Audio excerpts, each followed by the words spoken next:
people file in here. And I'll just give it a moment before I do our tech intros, and then I'll hand it off.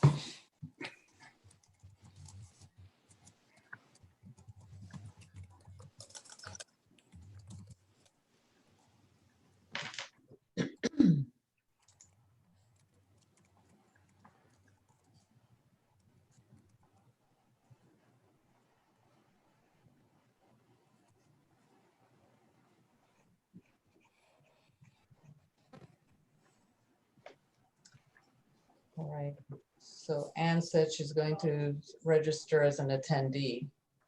Okay. We'll see. Promoting. Yes. All right, so I think we are expecting more, but I'll make sure I type this all out for those that are coming in a bit later. But hello and welcome to the second user group for Edge. Before we get started, just in case it's your first time joining us, this is Zoom webinar, not Zoom meeting. So your cameras and microphones are going to be disabled by default. So if you want to interact with the panelists, rather, you're going to want to use either the chat or Q&A. For any actual question related to Edge or something that the panelists are talking about, we're going to prefer you use Q&A. It's much easier for us to manage and make sure that we can get to as many questions as possible. But for general commentary or discussion, chat is totally fine. Just make sure that you select all panelists and attendees from the dropdown. Otherwise, only the panelists will be able to see what you've written. So without further ado, I want to hand it off to Melanie Gottlieb. Thanks so much, Mike. Good afternoon and happy Tuesday. I'm Melanie Gottlieb, Deputy Director of ACRO, and I'd like to welcome you to the second of our monthly virtual Edge user groups. We know that everyone is incredibly busy at this time, and so we thank you for joining us, and we hope that you will find this session useful. As always, we are hopeful that our technology will not fail us. It's a fairly large Zoom, and we at ACRO, like many of you, remain working from home at the mercies of our home Wi-Fi. And so we occasionally have a technical bump, but we just power through it. We missed the opportunity to engage with all of you in our at our ACRO annual meeting in person this year. As Mike said, you can use the chat freely during this webinar. If you have a question for a specific panelist, please be sure to use the Q&A and add that into the Q&A section, identifying the panelist if it is a specific for them. So joining me today is Jasmine Saidi Kunert, and I will let her introduce herself and the members of the IESC who have joined. Jasmine? Thank you. Thanks, Melanie, and good morning, good afternoon from Los Angeles, California. And it's lovely to be here with you again. And I'm here today joined by a few members of the International Education Standards Council. I have with me Robert Watkins, who represents University of Texas, Austin, Nancy Katz, who represents the International Evaluation Service, and I believe Dale Goff with Foreign Credential FCSA in Austin, Texas. And we may have Ann Koenig joining us, and she is our ACRO representative. There are several other members on the IESC, but today we're fortunate to have the following people that I just introduced. So welcome, and we're here again once every month to share with you what we've been up to. All right. Mike, can you forward to the next slide? So this is the group. You'll see Johnny Johnson, who is retired. He used to be with the Monterey Peninsula College, and he's our representative from the community college. We have, again, Nancy Katz. Then we have Jen Minke, who is with the Texas, what is it, Texas Community College? Tarrant County Community College in Texas. We have Emily Say with IERF. There's Robert Watkins, and we have Bill Paver with FCSA. So I would just like, at our last user group meeting, we went over all of the Edge new features. And so I'm just going to remind you what those are Later in the Q&A, if you'd like us to share screen and go over one of those features in particular, we're happy to do that. I want to point out that the new Edge has a new interface with responsive design, that we have opened our country overviews to non-subscribers. And so if you need to share country information, not placement recommendations or grading scales, but country-specific information, you can share those overviews with your colleagues on campus without a subscription. We've integrated our ACRO Connect news and events that are related to international, and you'll see those at the bottom of the screen. And the most exciting to me are the personal account bookmarks, the country update alerts, and the emergent news alerts. We've also upgraded our search functionality so that you can find credentials a lot more easily rather than scrolling through multiple pages to find them. So what I'd like to do before we jump into a few of the more in-depth, I'd like to take a short poll. So Mike, if you could launch the first poll. I'm just wondering who's here. What part of the field do you represent, and are you an Edge subscriber?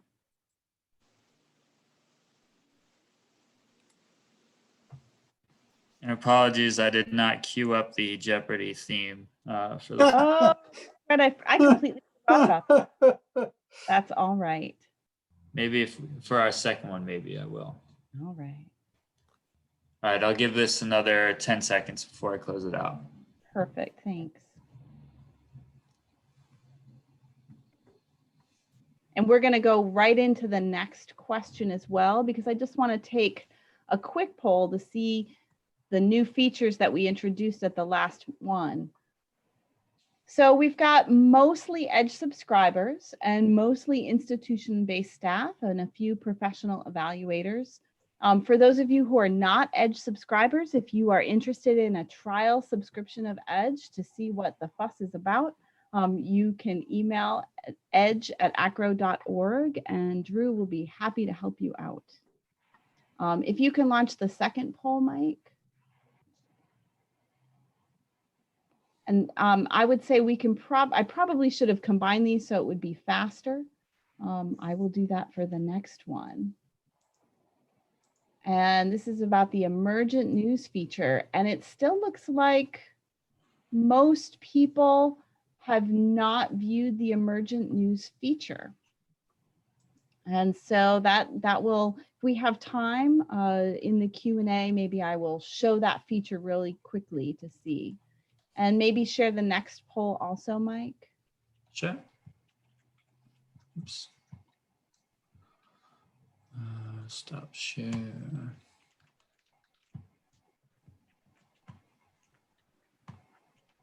we go. And how about the bookmarks feature? Looks like a few people are starting to take advantage of the bookmarks.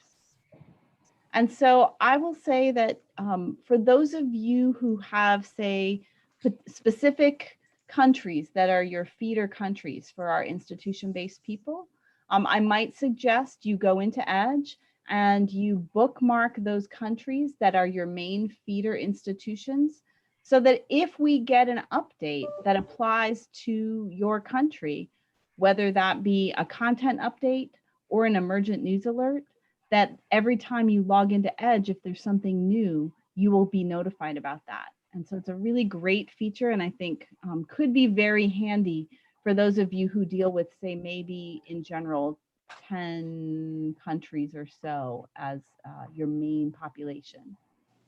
All right, and then Mike, if you could launch the user group attendance question. And I'm just curious, is this the first user group you've attended, or were you here last month?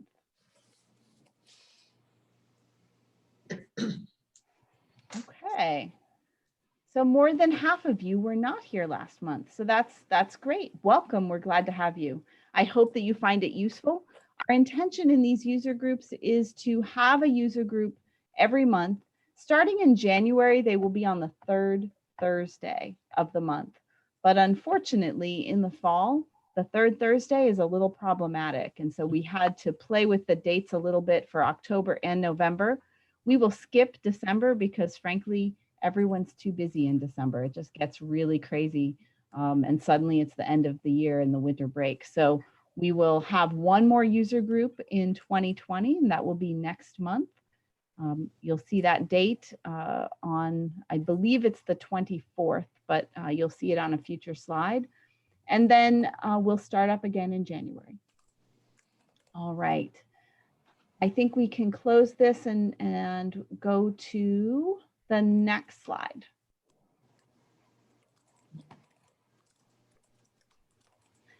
So, and I'm going to turn it over to Jasmine, who's going to start us off in talking about what has the IESC been doing in the last month and what are some of the highlights of the discussions. All right. Thanks, Melanie.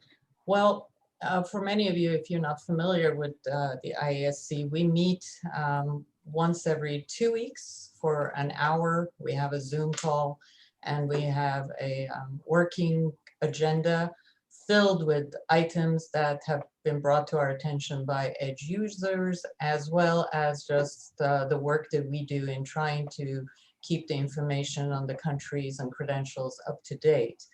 We also meet once a year in person, but because of the current pandemic situation, like everybody else, we rescheduled and we met virtually, and we turned our person-to-person, face-to-face 2-day meeting into a 2-day Zoom meeting of about 3 hours each, and we managed to get through a lot of the items on the agenda. But for example, some of the issues that we deal with are the topics that we just can't seem to reach a resolution on. So when we have our annual meeting, this is where we roll up the sleeves and we sit down and we really dive deep into a particular credential or a particular country's education system. One of the topics that you'll be seeing posted shortly, I believe sometime in December, would be update on the education system of Uzbekistan. And Koenig has done extensive research on this, and we have assessed the credentials and approved the credential advice. So you will see a country profile update as well as credential information. So look forward to seeing this being posted in December. But some of the other topics that are still works in progress, we haven't completely come up with a consensus, will be, let's say, the country of Cameroon, where we have a bifurcated education system, an Anglophone and Francophone, and I will let Robert kind of give you our dilemmas and our conversations on this topic. We also have the issue about 3-year nursing diplomas from Nepal. Maybe Nancy, you could kind of dive in for us on that as to how we've made progress. The other one would be the Democratic Republic of Congo. This is a diplôme d'ingénieur, which we have reached a consensus, and that information has been updated or will be updated on EDGE. And Robert, maybe you can touch on that. So let's start with Cameroon.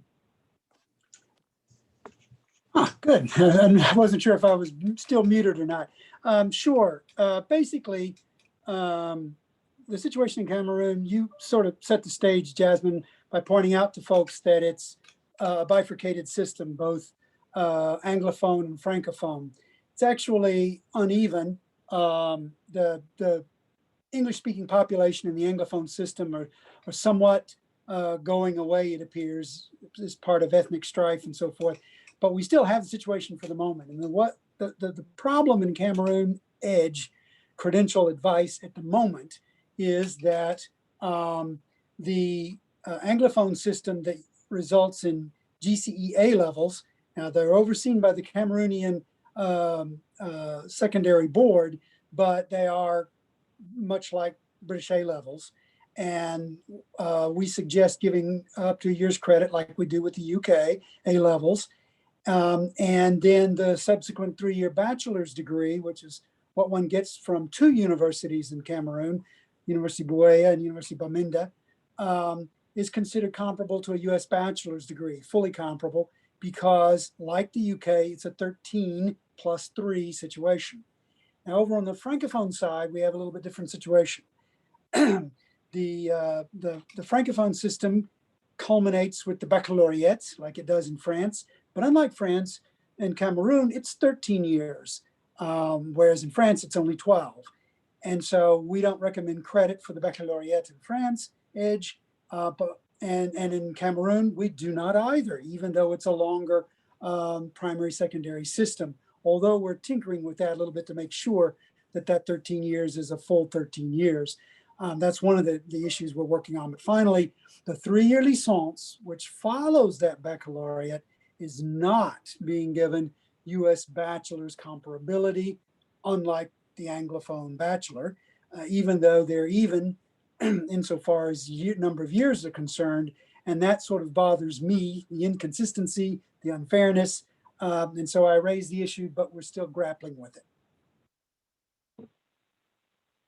Thanks, Robert. And you're right, we're grappling with it because we've even reached out to colleagues in Canada to see how they will interpret this. And it's kind of all over the map, isn't it? Where some countries or some institutions may look at the baccalaureate and the licence as comparable to a US bachelor's degree, but we've also found that some are not looking at the baccalaureate as anything beyond completion of secondary school. So that 1 year of advanced standing credit is up for debate still.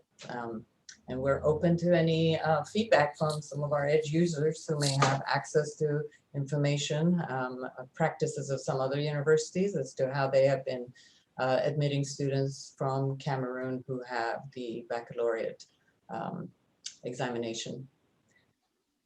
Any other additions to this? Nancy, do you have anything you wish to add? And Cameroon, no. No. Okay. How about Nepal? This has been our other issue that we've been grappling with. Right. We recently received a question about nursing diplomas in Nepal.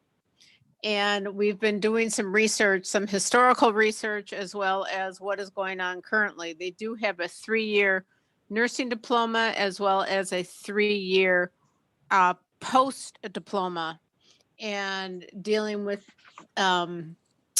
the entrance requirements into the program. Where does it lead? It appears they may also be changing their nursing education within Nepal. So we've been doing some research, primarily Ann Koenig, and she's also looking at how this relates to parallel systems, especially in the region. And then we will get back to the individual that asked the question. We take these questions very seriously. We have debates about them. We really do look at it from a historical perspective, as well as what's going on currently and what is being done within the field as well. Thank you. That's correct, Nancy. So your questions, as they come up, they become part of our agenda item. If they're not easily answered, you know, when your when your query comes in, we do take them very seriously, and then we put them on the list, and that's when the actual research begins. The next country that we tackled, and Robert did the research and presented his advice, which was approved and will be posted, is the Democratic Republic of Congo, and this had to do with the engineering diploma. Robert? Sure. Yeah, that one was fairly simple. First, a tiny bit of background. EDGE was rolled out in the middle of the first decade of this century in rather rapid fashion. We were under the gun to get this thing out and rolling. And so there were some corners that were cut. And sometimes we got perhaps a little lazy. We also had multiple authors. We got a little lazy and thought we could jam a bunch of, just do generic benchmark credentials and get away with not having to list every single one. As time has gone by, we've seen the folly of that. And we've begun to sort of intensify and flesh out a lot more of these, especially those that we think you guys, the users, tend to see more than others. This is not necessarily true of Democratic Republic of Congo, but it did seem like when the issue was raised by a user that we talk about the licence diploma, we don't mention the engineering diploma, because even though they're sort of parallel, the engineers get an actual title and they don't get a licence. And so we said, that makes sense. We ought to give it its own separate entry. But it turns out to be very much like the licence, where it follows 2 years after the gradué, which is the first 3-year degree after high school diploma in DRC. And same with the diplôme d'ingénieur, which is a 2-year degree in engineering after the gradué diploma, so a 3+2. We then gave it US bachelor's comparability, just as we did with the licence. Some might say, well, it's 5 years, why not a master's degree? But there are higher degrees that would, in our estimation, equate to a US master's degree. So again, a simple fix to sort of pull that diplôme d'ingénieur out of the generic second degree category, second diploma category, and make it its own credential entry, which makes it a little easier for the user to find and understand. Yes, thank you. Thank you. And I just wanted to say that 2 of our colleagues who weren't able to make it on the Zoom video part are now here on the audio portion, and that's Dale Goff and Ann Koenig. So thank you, and glad that we have them both on the call. Another country that has come up, and we have been really trying to pull all of our resources together, is Myanmar. And this is a country that, unfortunately, information is not as prolific as we would like it to be. We are doing our best to bring about the information, because there is conflicting data that says perhaps the secondary system is 11 years versus what we have been informed on as being 10 years. We also have debates over the length of the medical degree program. We have seen that it is listed as, in some places, as 6.5 years, and then in some other instances, we've seen it as 5 years. So this is also another heated topic of discussion amongst us, and we haven't yet come up with a resolution. We have members on the Iesc that have taken on the responsibility to do extensive research. We welcome anyone who is attending this web chat today, that if you have any connections or you already have information on Myanmar, we would really welcome you sharing that with us.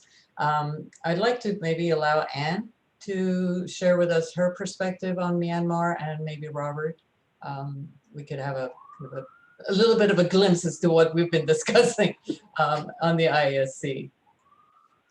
Anne?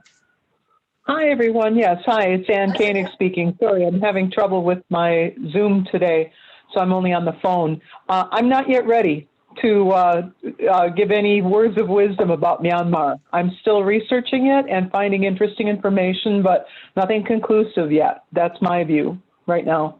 Thank you. Robert?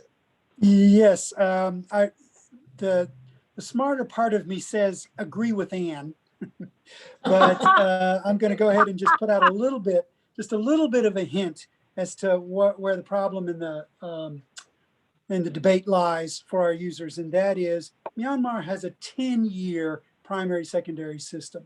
After that, one goes on to university or some other form of post-secondary education if possible. There is no 12-year system like in much of the rest of the country.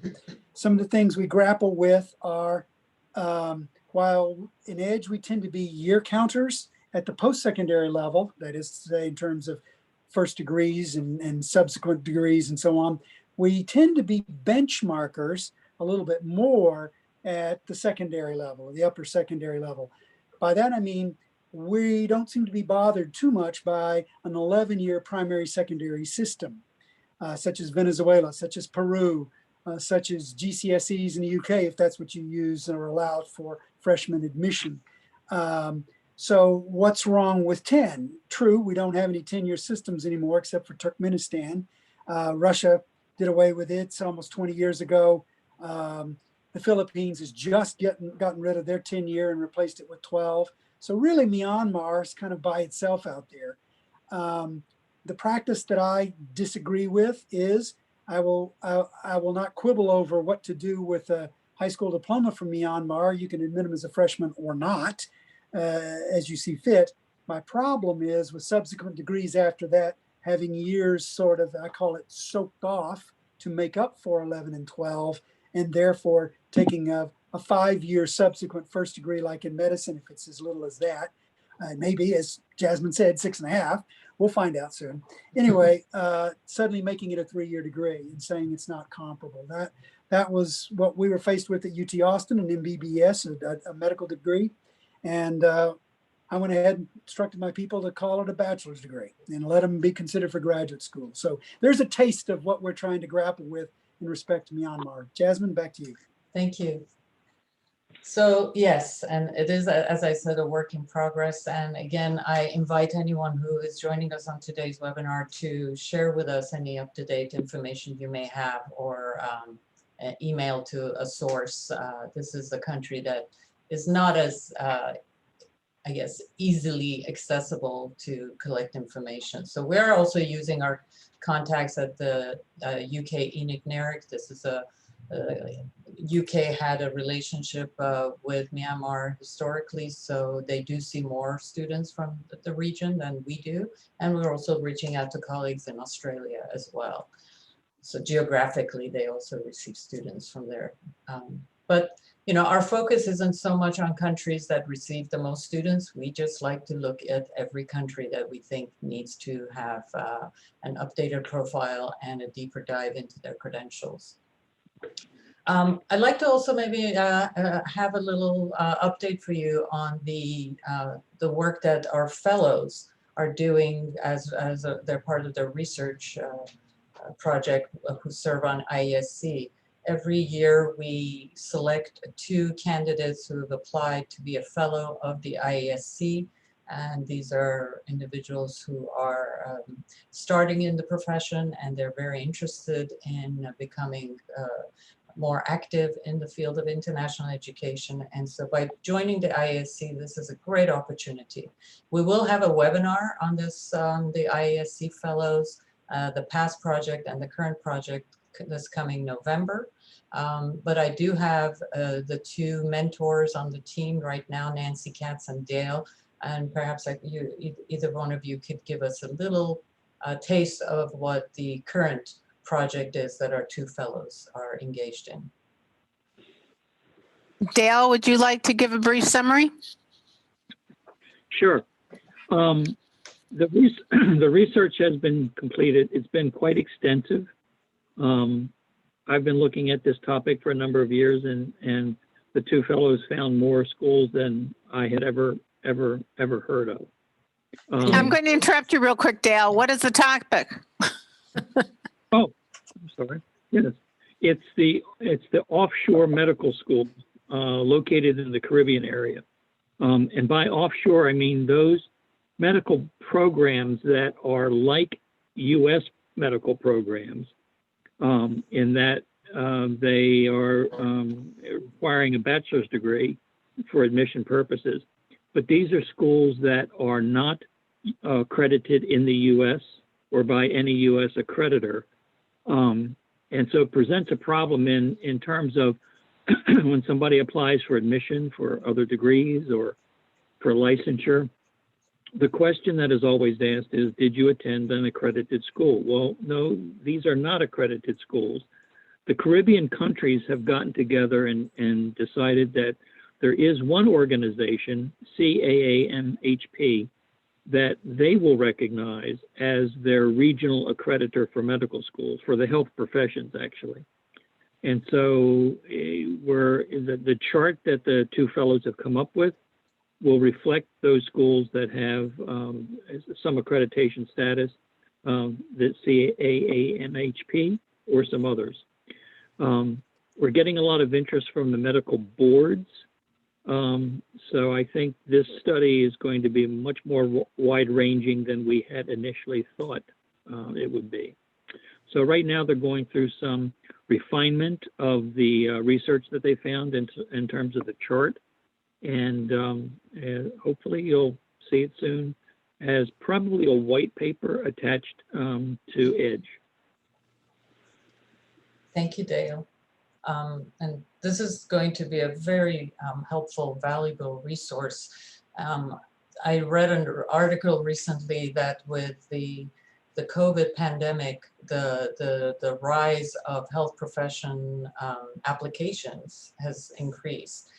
There's a need for more health professionals to be hired here in the United States. And there's also this demand that more people want to pursue degrees in this. And pursuing a degree in the medical field is not as easy here in the United States. So there are these alternative options.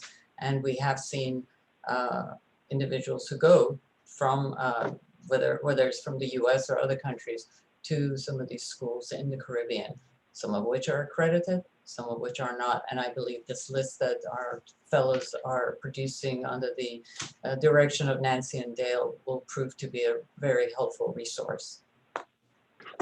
Well, that kind of brings us kind of a quick wrap up of what we've been up to, and every month we'll have more news for you. So I think I'd like to just leave this back to you, Melanie, and our attendees for their questions. Absolutely. Thanks so much, Jasmine. And thanks for all of you on the Iesc, which I apologize. We weren't clear. We did a little bit of shortcutting. The Iesc is the International Education Standards Council. And it is the council that that does the research and makes the placement recommendations for EDGE. And so it is made up of the individuals that you saw in the previous slide, and it represents a pretty broad crosscut of the field, which helps us to bring a consensus opinion in EDGE for US institutions. Is there anything you want to add to that, Jasmine, or was that okay? That's perfect. And, you know, we also work very closely with the ACRO office, with your team of evaluators, and your representative on our council is Ann Koenig. So she brings, you know, we try with our efforts are so that we don't,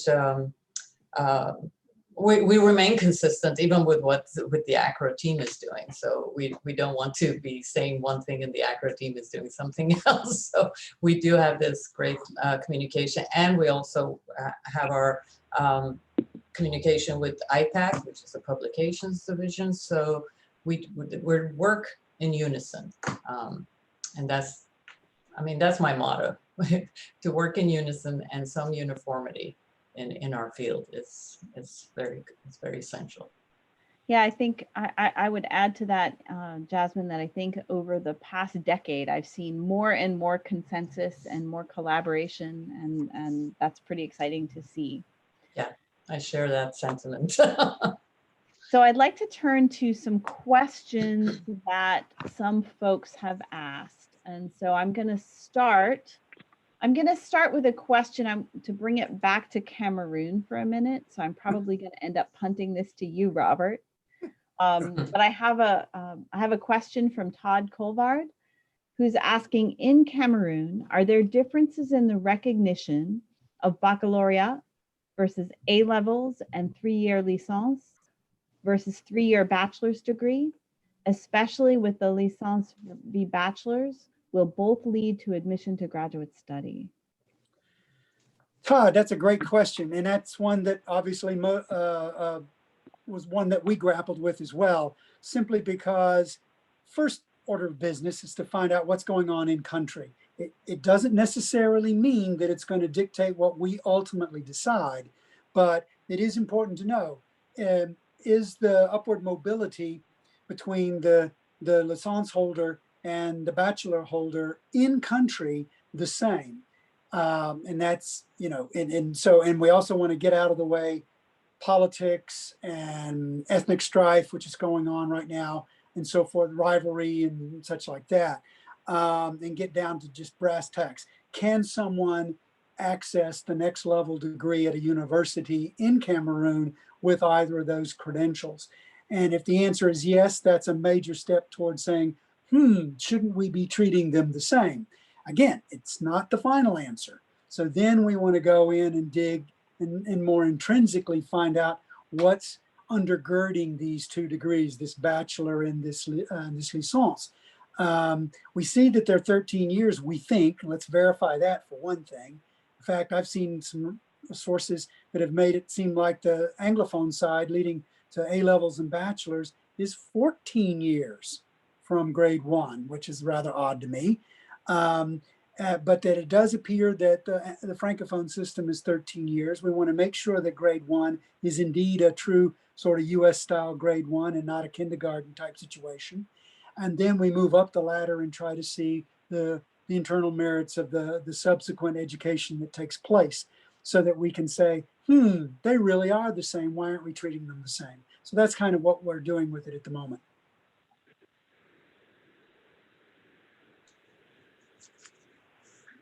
Thanks so much, Robert, for that. Another question from the group. This is from Kim Vaughn. Did I understand you to say that you are updating the Pakistan credential information availability? Did someone say something about Pakistan? It was Uzbekistan. Uzbekistan, and that's what Anne has completed the research on that and presented. We've approved it, and it's scheduled to be posted in December. And actually, I would love for Anne to just say a couple of words about Uzbekistan and what prompted that, because there's a lot of cool things happening there. Sure, I'd love to. Hi, thank you, Melanie. Hi, everyone. ACRO has been involved in some exciting things that are going on in Uzbekistan lately. Uzbekistan is a country where the concept of internationalization is coming to the fore at this time. The president of Uzbekistan has decreed, in conjunction with the UNESCO 2030 education goals, that Uzbekistan will have a higher education 2030 program. And one of the components of the program will be that Uzbekistan will adopt a credit system in higher education. Uzbekistan does not currently have a credit system in their higher education programs. So one thing that Uzbekistan does have in terms of internationalization is a number of branch campuses of foreign universities. So universities that are not Uzbek universities are operating in Uzbekistan, representing countries in Europe, countries in Asia, a variety of different programs available to students in Uzbekistan, where they actually study at the campus, the branch campus in Uzbekistan, and then receive the academic credential of the university in the country, from the country that runs the program. And one of the newest ones is Webster University, a U.S. university headquartered in St. Louis, that has just started a program in Tashkent, Uzbekistan, the capital city. So because of this idea of starting a credit program, Webster invited ACRO to give a conference or a workshop talking about the U.S. credit system and the concepts involved in the U.S. credit system, how it functions in terms of student mobility, in terms of its role in quality assurance, and then to give some examples to the Uzbek audience of credit systems from other countries that are actually operating in Uzbekistan at the foreign branches.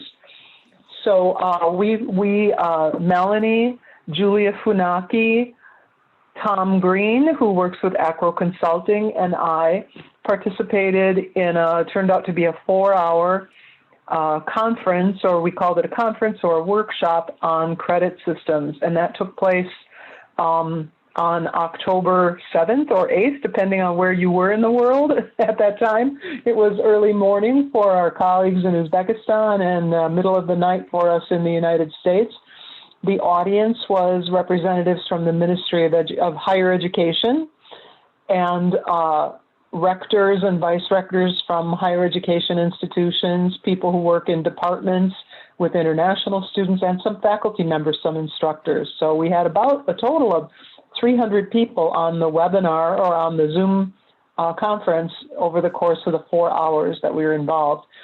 The sessions that we ACRO staff gave were pre-recorded.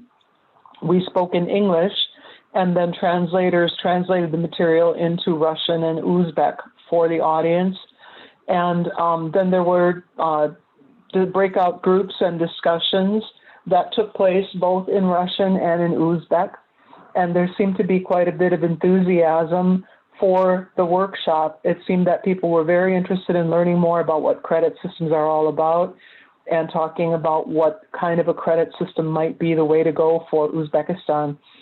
So Uzbekistan is really growing as far as the number of higher education institutions being established there, public institutions and private. And from the time we started working on this project in summer, let's say June, July, until the date when we actually gave the conference, there were 5 new institutions that had opened. So we were continuously updating the information. So all of this material is what I will be updating for the EDGE profile on Uzbekistan. And then save the date on December 3rd. I think it's a Thursday, December 3rd.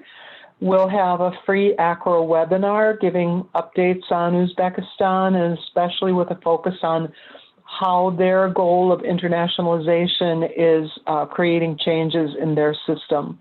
So there are some changes in the elementary and secondary system. There are changes in higher education, lots of new institutions, new grading system. So lots of new information that I'm working on to post to EDGE and then to share on the webinar on December 3rd. Thanks so much, Anne. That's great. And Anne is an amazing researcher. So if you have any interest, this will be a great country update webinar. You should definitely tune in. Yes. We have a little bit of time left, and I want to get to, there are at least 2 more questions and possibly another one in the chat that I need to suss out. One is a question about India. Crystal Little asks, I have a credential question in regard to a 4-year BA honors in India. I haven't seen anything in EDGE about this. Would this be considered equivalent to a US BS or only transfer work? Who wants to talk about the 4-year BA honors in India? I'll give it a go. Thanks, Rob. Real quick, Crystal. First of all, I'm surprised. I've seen some 4-year BS degrees, which traditionally hadn't been the case. When we always teach India at the ACRO Institutes, it's always 3-year BA, BS, or BCom for BCommerce, and the 4-year degrees are the engineering and tech degrees and some scientific degrees. So a BA 4-year is rather an odd duck. So my first response would be to say, make sure it's 4 years full time after HSC, after higher secondary certificate. One way to do that is 2 ways to do it. One is if you've got access to the Indian University's handbook, which is a great, though somewhat expensive resource, that will give you the universities, their degrees, and their duration and their eligibility and the requirements for entering them. Second way to do it, of course, is to go to the school website, click on the degree and see what its duration is. There was a moment when the University of Delhi attempted to have a 4-year bachelor's degree, and the University Grants Commission, the UGC, shut them down almost immediately. I think things are starting to open up again. We see in Pakistan, for example, a number of the business degrees, at first at private institutions, but now at the public ones as well, that are in business that are clearly 4 years and use credits, 130, 132, 120. But India, I haven't really seen that yet. So the question would be, what school are we talking about and what degree? Excellent point, Robert. Wouldn't it be interesting if this is one of those that came out of that short period where the 4-year degree happened? That would be interesting. I think, Melanie, did you ask for a sample of this document for us? If Crystal has the document and can't be redacted, it'd be great for us to see it. Thank you. Yes. And as a point, anyone who has a credential that they would like to share that's unusual, that they think that this is really something that we don't have a copy of or haven't seen, we're always willing to sort of take a look at that because we love to see unusual samples, but they need to be redacted. We Yes. need to not have personally identifiable information on any credentials that you share. So if you have something like that and you want to email us, you can email edge@acro.org and we'll talk you through the process of how to redact your credentials so that we're. And if I could just add to what Robert said, and his guidance on that was spot on, because knowing if this program really is a 4-year part-time or a 3-year full-time, the BA honors typically in the 3-year program is more concentration and specialty. So if a person is just studying a BA general for 3 years, there is no specialty, but if they go into the 3-year BA honors, there is a specialty, there is a focus. So just wanted to make that clear. So it's going to be important for us to be sure that this is a full-time or a part-time 4-year program. Excellent. There is a follow-up to the question about the Indian piece, and then I would like to get. I've got another couple of good ones here. This is from Jackie Hamilton. Robert, when you talk about the 3-year bachelor's degree from India, when Acro Edge evaluates Indian transcripts, do you count backlogs? Backlogs, I'm not sure what we mean by that. What we're basing it on is very simply a year counting methodology that says, okay, in India, primary, secondary education is 12 years. 10 years, you have your secondary school certificate. And at 12 years, you have the higher secondary certificate examination. And then you go on to university and you choose the discipline you want. And what we traditionally have seen is that the Bachelor of Arts, the Bachelor of Science, and Bachelor of Commerce have all been 3-year degrees, while the Bachelor of Engineering, the Bachelor of Technology, and then some of the health professions degrees are all 4 years and sometimes even more than that. So I'm not sure, Crystal, what exactly you mean by backlog, but it's just a simple year counting. And what I guess the key to your first initial question would be simply that is the official duration of this degree 4 years. Remember, we're not interested in how long it took the individual to get the degree. We want to know what is the official length and duration of this degree when pursued full time. And if it's 3 years, then it's 3 years. If it's 4 years, wow, we found something new. Excellent. So I have a question that I suspect is going to end up going to Anne. So Anne, listen carefully. Okay.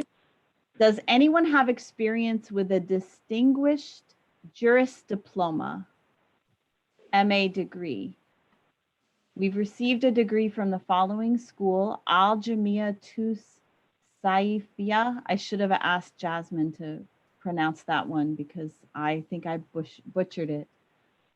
This coursework was completed in India, but the school has campuses in India, Kenya, and Pakistan. We've not found it and can't find it to be accredited in any of these countries. Has anyone heard of this? What was the name of the credential again, Melanie, please? A distinguished jurist diploma. And there was an MA degree in the translation, but the degree certificate looks like Arabic. Have you heard of anything like this, or is this? I have to say that without the details of the documentation, the name of the school, this sounds like it needs some research. And as you mentioned before, my last name is König in German, which means king, which makes me the queen, and I am the queen of research. So she is, boy. Yeah. But I would say that I would be happy if the person who's asking the question would like to share copies of the documents. As Melanie said, redact all the bio info and send me the information about whatever you know, whatever information you have. I'd be very happy to look at it. All right. Thanks. Appreciate that. Jasmine, did you have something to say? It looked like maybe you, no? Okay. No. Excellent. All right. Then we have a question who's asking, someone who's asking for information or contact regarding verification in Palestine. Any advice on verification in Palestine? You know, we do have an author who is doing the country profile and the credentials for Palestine, Hani Arafat. And I could reach out to Hani if Leslie would like to email us her contact information, and we could put her in touch with Hani so that he may have access, because he is doing the research on the region. Excellent, thank you.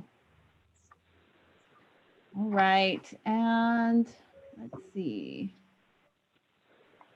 I have one question that came up, and I suspect this is a more technical question, so I'll take it, and it's in the chat, but it's asking about logging into Edge and questions about how to save your login in Edge. And I will say first that when you log into Edge, you are logging in to a web application. And so that web application, its ability to save your login information is 100% tied to the settings that you have in your browser. So what I might suggest is two things. One is to check your browser settings to make sure if you want it to save, that you have it saving your password information. And so that's something we can probably think about creating a little video for at some point in the future. But if you ask your institutional tech support person about how to do that, they can probably show you if you haven't, because that's not part of the Edge product. It's completely built into your browser. And so your browser should be able to save that information for you. Right. And I do not see any other questions. So that might be all. I'm going to double check because I see some chatter. And I think we Melanie, excuse me, Melanie, this is Ann speaking. Did we mention anything about? Yeah, oh, great. I finally made it in. Hi, everyone. Sorry it took so there long. you are. I just wanted to ask if anyone had asked about Ukraine, or we wanted to bring that up. We haven't, but please go ahead. Should we go ahead and discuss that, Jasmine? Yes, of course, go ahead.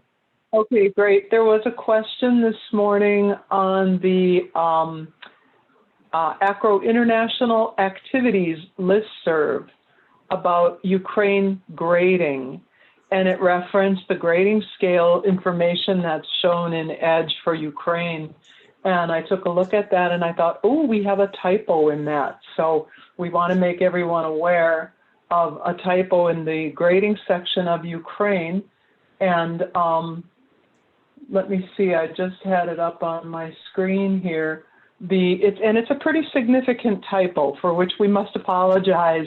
In the country of Ukraine, for the grade that is a pass-fail grade, where there's no actual qualitative grade, we translate it as either pass or credit or test. You won't see one of the verbal grades of excellent, good, or satisfactory. In the Edge profile, it's mistakenly has a U.S. equivalence of fail, and it should be pass. That's just a clear typo. So again, the grade that is the ungraded grade of pass, which translates to pass in Ukrainian, could be translated in English as either pass or credit or test. That is equivalent to a U.S. grade of pass, not fail. I hope that's clear to everyone. And Terry Reed from Wichita State University, if you're on the call today, feel free to email one of us or email me for an explanation about that. But there was a thread going about Ukrainian transcripts, and Peggy Bell Hendrickson had given a lot of information that was helpful. Terry responded with another question, and she said, well, Acro Edge says it's a fail. And we're very sorry. It actually is a pass, and we will be fixing that straight away. So I wanted to clarify that for everyone. And in And let case me you add to couldn't that. see, Terry is on the call and she says, thank you. Yes. Oh, great, Terry. Sorry. Tell Terry that I To also everyone. just emailed her Sorry, with that sorry, same answer. yeah. And just a sort of a follow-up to Anne, what it sort of is, it's a derivative of the old Soviet model. Well, Ukraine was still part of the USSR, would have used what, the Russians were doing, which other Soviet republics were probably doing. And that in the case of Russia, it was zashot, which was a satisfactory pass that doesn't carry a qualitative equivalency. We have a beautiful explanation of that in Edge Russia. We have a very bad explanation of that in Ukraine, which will soon, as Anne says, be fixed. Yes. Right, and basically it means that in that particular subject, there wasn't a final exam, that the student's assessment was based on what we call continuous assessment throughout the course, quizzes or whatever assignments had to be done, but there was no final exam that was graded at the end of the subject. So it's a pass on a pass-fail basis, should not be counted into a GPA calculation, just a straight pass. So we'll fix that one. And Terry, great. I'm glad we could straighten that out for you. Fantastic. Thank you. And I think we have to call it time. We are out of time. Wow. Michael, if you could advance to the next slide. I want to make sure that those who are on the call are aware that ACRO does have small research grants of up to $1,000 to take on research projects like some of the things that we talked about in this call. And so if you have a research project that you would like to pitch, I would encourage you to go on the ACRO website and apply for one of the Gloria R. Nathanson Research Fund grants. More information is on the website, acro.org, but these funds are available, and your research could be funded and also would be published. So we hope that you will apply. Next slide. I want to thank this group of folks immensely. The International Education Standards Council, or the IESC, volunteers countless hours of their time to work through these credential questions. These are not paid folks, guys. They all have full-time jobs, and they work hard to give this information back to the field and to share with you all. And so I want to thank their time, their effort, their hard work, and their excellent credentialed detective brains for all of the work that they do. Next slide. I want to also make sure that you know how to stay in touch. So stay informed on international activities at ACRO. You can join the EDGE email list, and that is on the EDGE website. You can join the International Activities Listserv, where you can crowdsource with your colleagues on lots of issues and find mistakes in an EDGE profile, like the grading scale mistake. So keep us honest, guys. This is great. And you can also subscribe to the ACRO Connect newsletter, which has all things ACRO, including lots of international information. Next slide. We're all working from home, as I know many of you are, and so our calendars are full of virtual events. And so mark your calendars with these upcoming webinars. On October 28th, we'll be talking about evaluating and attracting Pearson BTech and Pearson EdXL students. November 6th, we'll be talking about test optional and implementing holistic review. I know that this is mainly domestic, but we may touch on a few international topics on that one. November 12th, we'll be talking about Cambridge international policies. November 17th, we'll be talking about the IESC fellows and their research and how you could apply to be an IESC fellow. And then on November 24th, we'll have the last user group of the year. Also, we've got 3 things that have just come out we have a new publication on holistic admissions. We have a report on stranded credits and transfer credit, and another on guidance and best practices for closing institutions pertaining to student records. And next slide. Last but not least, I hope that some of you might consider joining us next week for ACRO's first fully virtual meeting. We will be having our Strategic Enrollment Management Conference online October 28th to 30th, and it is going to be fantastic. We have frozen the early bird rate, so we hope that you might come and join us for this first ever fully virtual conference offered by ACRO. Thanks again. I hope to see you next month, and have a great rest of your week. Thank you. Bye, everyone. Well, Bye all. Bye.